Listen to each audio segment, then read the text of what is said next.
professorska iyo ururka haweenka iyo dhammaan ururada koonfur galbeed Soomaaliya qaasitan lagu shabeelay ama gobolka Shabeellada Hoose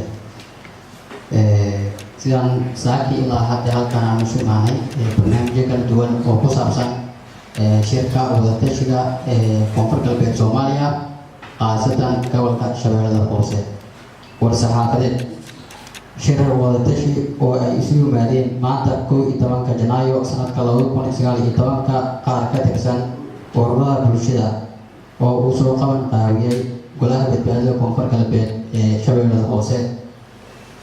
war-saxaafadeedkaas waxaa soo baxay qodobada soo socda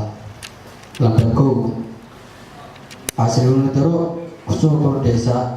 taasoo qalqalgelin kara amniga iyadoo qarka loo saaran yahay isu socodka gobolka Shabeellada Hoose gebi ahaan inuu hakad galo lambar 2 lambar 2 gobolka Shabeellada Hoose waxaa kusoo kordhaya xaalad daro cusub oo aan horey loogu arag taas oo ay ka mid tahay wax lagu magacaabo migepe kuwaas oo la yimid xadgudubyo dheeraad ah sida hantida dadweynaha taas oo ay geysanayaan dad ku labisan dharka ama dariiska ciidanka xoogga dalka Soomaaliyeed lambar 3 ma jiro isbitaal weyn oo ka shaqeeya gobolka Shabeellada Hoose dadkiisa lagu qiyaaso 1,200,000 oo qof oo haysto xaalad daro caafimaad ka taagan gobolka Shabeellada Hoose taasoo ka taagan gobolka Shabeellada Hoose hay'adaha caafimaadka dhammaan way ka gaabiyeen in ay wax ka qabtaan xaaladda caafimaadka ee gobolka Shabeellada Hoose waxaa jiro biyo-yaraan gobolka Shabeellada Hoose guud ahaan gobolka waxa uu ku tiirsan yahay webiga Shabeelle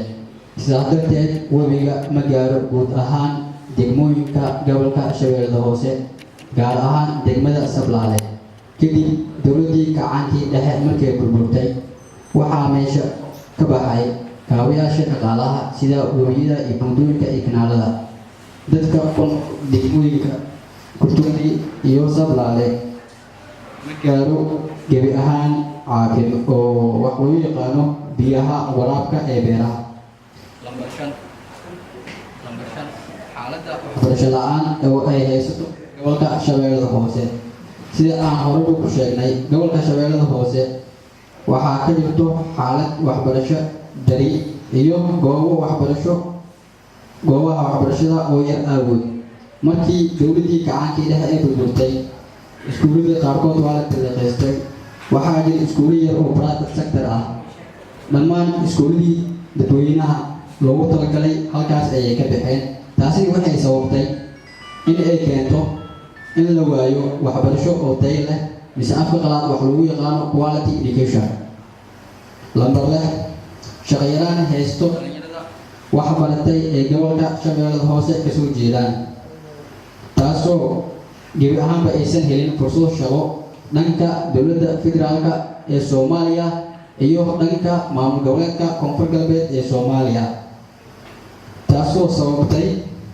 dhalinyaradii wax barteen gebi ahaanba in ay ku harsan yihiin magaalooyinka iyo degmooyinka ayagoo aysan helin fursado shaqo lambar 7 maamulka Shabeellada Hoose inta badan aan laga qaybgelin dhalinyarada wax baratay ee ka soo jeeda gobolka Shabeellada Hoose qodobkaas wuxuu aad iyo aad u tibaxaya ama uu tilmaamayaa dhalinyarada wax baratay ee gobolka Shabeellada Hoose soo jeedo waxaa la doonayaa in ay kaga qayb qaataan maamul wanaagga iyo dhammaan maamulka ee gobolka Shabeellada Hoose fariin ama baaq soo jeedin waxaan fariin u direynaa dhammaan bulshada ku nool Shabeellada Hoose gudaha iyo dibadda in ay midoobaan sida dhibaatada gobolka Shabeellada Hoose xal loogu gaaro ama xal loogu helo waa fariinta koowaad fariinta labaad in dowladda dhexe ee federaalka Soomaaliya ay wax ka qabato ciidamada ku labisan dharka dowladda kuwaasoo dhibaateynaya shacabweynaha ka soo jeeda gobolka Shabeellada Hoose iyo dadka ku safra gobolka Shabeellada Hoose. Lambar 3 waxaan kaloo fariin u direynaa maamulka cusub ee Koonfur Galbeed ee Soomaaliya oo loo doortay madaxweyne Cabdicasiis Xasan Maxamed Laftigareen. maamulkaas cusub fariinta u dirayna waxay tahay in ay wax ka qabtaan xaaladda adag ee ku sugan yahay gobolka Shabeellada Hoose, gaar ahaan dhinaca nabadgelyada ama amniga. Lambar 4 waxaan ugu baaqaynaa dowladda federaalka Soomaaliya kan maamul goboleedka Koonfur Galbeed Soomaaliya in dib lagu dhiso ciidankii nabadgelyada ee booliska Koonfur Galbeed